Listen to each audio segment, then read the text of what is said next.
Welcome everyone on this fifth video on the trigonometric circle. In the very first one, we studied how the sine and cosine of special angles were related. So for an angle alpha here, you see 180 minus alpha would be there, and the angle alpha and 180 minus alpha would have the same sign right there, and would have inverse cosines. We are going to extend these readings, these special readings in a trigonometric circle, to some more angles. The first situation here is one angle alpha and the angle 90 degrees minus alpha. As you see, the angle alpha was there, and now we go for 90 degrees minus alpha, and we end up right there. So you can see that we end up with 2 points here that are symmetrical in the first bisector, that is line y equals to x, and that the angle that we find here is going to be exactly the same one as the angle that we find there. Hence you can see that the y-coordinate of this point is going to be the same as the x-coordinate of this point, and that the x-coordinate of this point is going to be the same as the y-coordinate of this point.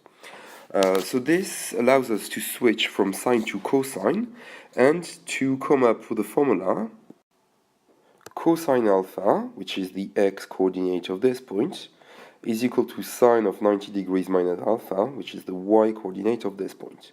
And so the reading here is the same as the reading there. The second formula, sine alpha, which is the y-coordinate of this point, is equal to cosine of 90 degrees minus alpha, which is the x-coordinate of this one. So the two readings here and there, again, are the same. As I said earlier, these two formula allows us to switch from cosine to sine, is some of the formula. One interpretation of these formula, one other interpretation, is pretty straightforward if you just look at the right angle triangle. So let's have a look at this one here. If alpha is an acute angle, that means it could be an angle in a right angle triangle. This means that the other acute angle here is going to be 180 minus 90 minus alpha, which leads us to 90 degrees minus alpha. So let's have a look at the cosine alpha. The cosine of this angle here is the adjacent side divided by the hypotenuse, so it's blue over black. The sine of this angle here, which is to be found there, is going to be its opposite side, so the blue one divided by the black one.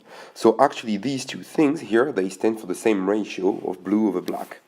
Similarly, sine alpha here stands for the side opposite this angle, so it's green, divided by hypotenuse, it's black.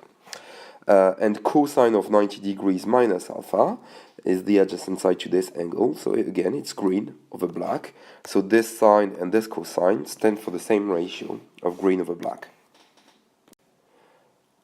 As an extension, a less important fact, but very similar to these two equalities here, involves the tangent of these two angles. You can see the tangent of alpha is opposite over adjacent, so it's green over blue. The tangent of 90 degrees minus alpha is opposite over adjacent, so it's blue over green. So you see that these two tangents are reciprocal, leading us to the formula that tangent alpha is equal to 1 over tangent of 90 degrees minus alpha. And finally, let's have a look at the connections between the sine and cosine of alpha and 90 degrees plus alpha. So if you look at an angle alpha here, 90 degrees plus alpha is going to be a rotation of a quarter turn anti-clockwise added to this point here. You see that this line segment here, or this right angle triangle, is going to be rotated onto this one, and that this right angle triangle is going to be rotated onto this one. This clearly shows that this reading here is going to be the same as this one, and that the vertical reading here is going to be the same as the horizontal one, finishing here, right there. So you see straight away that the cosine of alpha that you will read here is the same as the sine of 90 degrees plus alpha. And similarly, you can see that the sine of the angle alpha will be equal to the cosine of 90 plus alpha, with this difference that now this reading here is going to be negative when this one was positive, thus justifying the minus cosine of 90 degrees plus alpha.